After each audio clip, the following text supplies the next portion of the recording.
Bienvenue dans cette nouvelle revue de moi-même Jetfire. Cette fois-ci, une revue assez spéciale de Iron Knight, Leader Class, Dark of the Moon. Pourquoi là, à travers mes autres revues, je l'ai vendu. Et un de mes chers amis, qui est aussi un de mes abonnés, un français, marseillais même. Puis je me suis dit, je vais expliquer pourquoi je le vends. Je le vends parce que j'ai la version Voyager Class, ici, du premier film, un peu magané, il faut l'avouer. Mais je préfère 100 fois mieux cette version-là que celle-là. Pourquoi? Les Movieverse, pour moi, c'est assez important qu'ils soient à peu près de la même, pas de la même grosseur, mais comme dans les films. Pour moi, un Runner dans le film, en pick-up, il y a une bonne grosseur parce que c'est quand même le plus gros pick-up que j'ai vu de ma vie qui a été construit. C'est un pick-up de classe Top Kick qui n'existe pas. Je veux dire, c'est un... Ça a été vendu limité, là. Puis j'ai jamais vu ça dans les chemins, là. Vraiment, là, dans les chemins, sûrement que c'est des Américains qui l'achètent. Parce que aujourd'hui, ceux qui ont des pick-up, ceux qui s'achètent les pick-up, c'est toujours le concours de celui qui a le plus gros pick-up, les plus gros pneus, tout ce qui est, le plus gros muffler, bref. Les conducteurs de pick-up, je les aime pas. Mais j'aime bien ce jeu. J'haïs pas ce jouet-là, mais je l'aime pas parce qu'il est vraiment assez gros.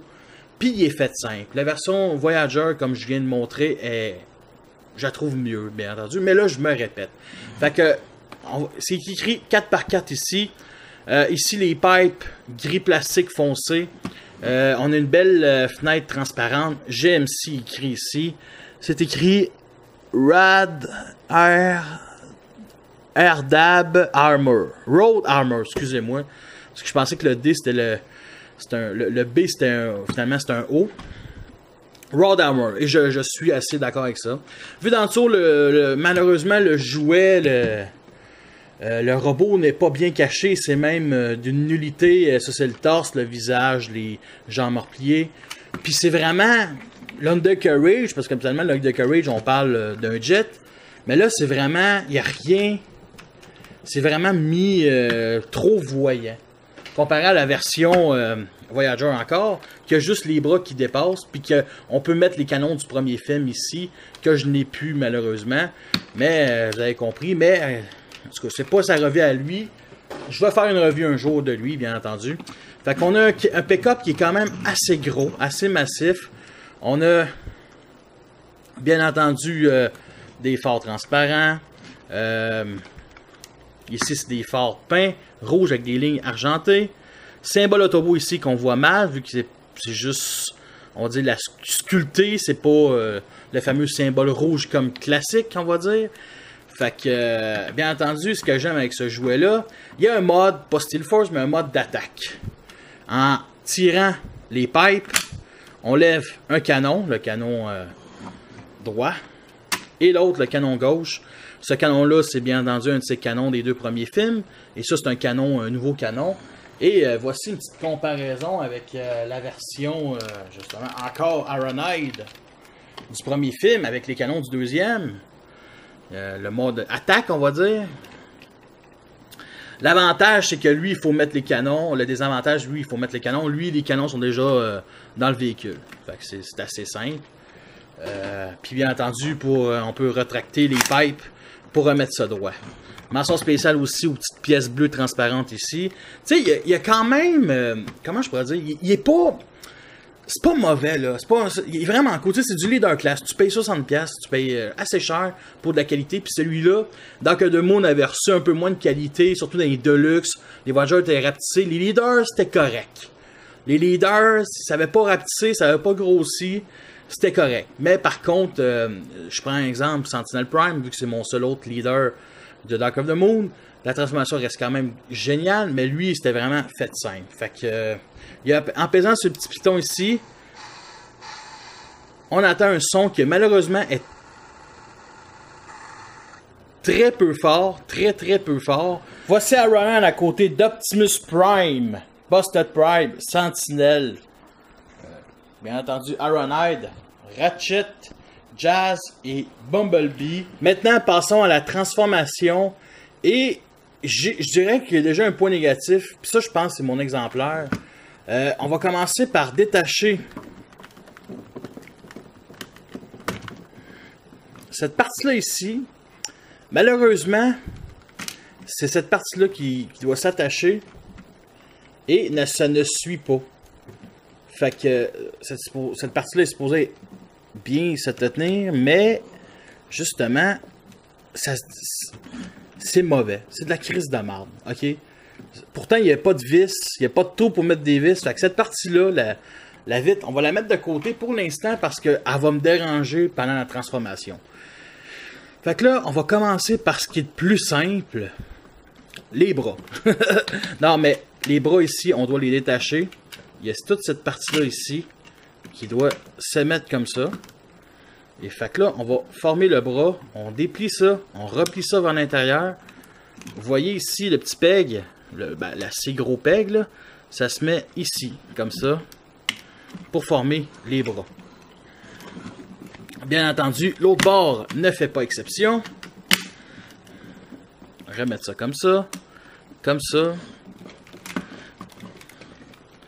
et comme ça. Fait que on a les bras pour l'instant. Pour ce qui est des jambes, justement, on détache ici le milieu, on descend les pieds comme ça et on fait juste tourner 180 degrés vers nous. Il y a cette petite place là, cette petite plaquette là qu'on fait juste remettre ça comme ça. Ici, on va finir ça par la vitre qui me gosse. Fait que ici, on a ça ici qu'on doit séparer en deux. Comme ça. Fait que t'as le pare-choc avant qui se met à l'arrière. Comme ça pour former un petit backpack. Juste derrière la tête. Et il y a cette partie-là qui est sur balle joint et on va dire une charnière. Fait que qu'est-ce qu'on fait? On le met ici pour former le torse. On ramène la roue ici. Comme ça. Oups. Je dirais, l'autre bord, comme d'habitude, ne fait pas exception. Comme ça. Comme ça. On ramène aussi ces panneaux-là ici sur le côté de cette manière-là. Juste avant une chose, on va replacer les bras comme ça. Je mentirais pas, j'ai l'air de galérer un peu avec la transformation. C'est un jouet que je transforme jamais. C'est une figurine que je l'ai acheté puis 6 mois plus tard, elle était déjà dans mes ventes. Fait que je l'ai transformé une couple de fois, bien entendu, mais pas énormément. C'est pas une transformation que je trouve vraiment originale. Surtout avec tous les panneaux. Il y a peut-être... Bon, il y a ça ici à ramener. Comme ça. Comme ça. Comme ça.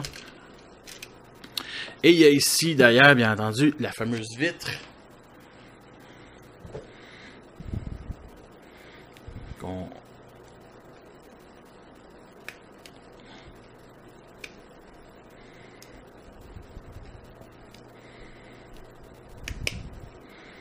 Comme ça.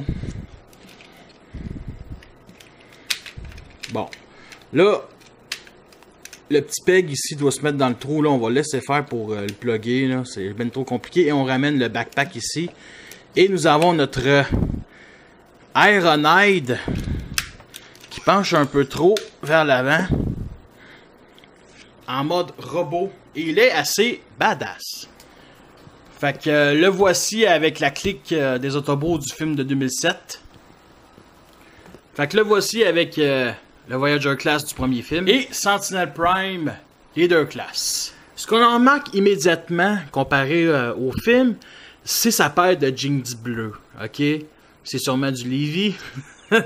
Non mais sérieux, le bleu ne apporte rien de cohérent dans ce personnage-là. Dans le film, il est noir avec, bien entendu, des petites lignes bronze comme ça.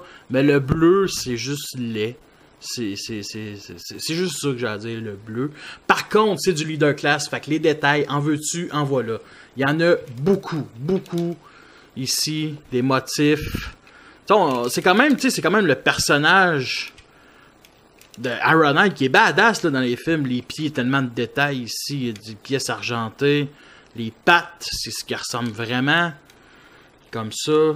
Bref, argenté. Signe Autobot ici. son fameux torse et sa fameuse... il y a beaucoup de gimmicks à ce jouet-là. Et j'avais commencé avec, bien entendu, les armes, qu'on a déjà vu en mode alternatif, qui est la même affaire. Nous tirons pour sortir les armes, avec un spring ici. On a aussi la gimmick du torse canon, ici, qui fait illuminer les yeux d'Ironhide de le torse. Il y a deux petites lumières. Bien entendu, ça tourne. Si on n'aime pas le petit piton ici, il y a ça ici qu'on peut tirer, qui active pas l'électronique par contre. Wow, le fameux panneau, l'autre panneau qui est parti. Wow, félicitations. Ouais, c'est ça qui est un peu dommage. Il y a un léger backpack. C'est plus ici les fameuses portières qui sont repliées, qui me gênent plus que le backpack. Ça ici qui paraît trop, ça aurait dû être se replier vers le haut. Je suis sûr que j'ai oublié une transformation. Non, même pas. Fait que l'autre gimmick qu'on a ici, bien entendu, c'est son petit masque. Ici, son battle mask, couleur plastique gris, foncé un peu, qui, bien entendu, fait du bruit, bouge la tête, et on peut le mettre comme ça pour cacher son battle mask. C'est ce que je faisais. Il y a bien entendu une petite opération où tu peux enlever la tête, puis tu t'enlèves ce masque-là, que je vous conseille. Moi, je l'ai pas fait. Parce que je m'en foutais. Mais la tête est quand même très belle, tu sais. En enlevant le masque, on remarque que les détails sont magnifiques, tu sais. C'est quand même assez bien. L'autre gimmick qu'on a, c'est bien entendu un couteau ici. En ouvrant la porte, ça fait une genre de automorphe. Ironhide peut prendre le couteau dans ses mains, qui est fantastique. Malheureusement, moi je garde le couteau. Il va aller au Voyager Class. Couteau de Rambo, vraiment magnifique. Et la même affaire ici, un autre canon qui peut sortir, qui a un peu de la misère, mais comme ça, qui sort comme ça. Et bien entendu, ce qui est assez bien, on peut l'enlever et lui mettre dans la main, mais c'est un petit canon. On peut les mettre ici sur un trou 5 mm. Pour former un canon à épaule, un peu comme Sideswipe G1. Ici, deux trous 5 mm, justement. Fait que c'est à peu près ça pour la gimmick. La possibilité est pas extraordinaire. Ce jouet-là, bien entendu, tout est dans le torse, un peu comme Metroplex ou Starscream Warrior Class. Tout le poids, les batteries sont dans le torse. Ici, ça paraît assez lourdement. Les jambes, c'est assez très léger. Mais le haut du torse, bien entendu, le poids, il va tomber, il est facilement tombable.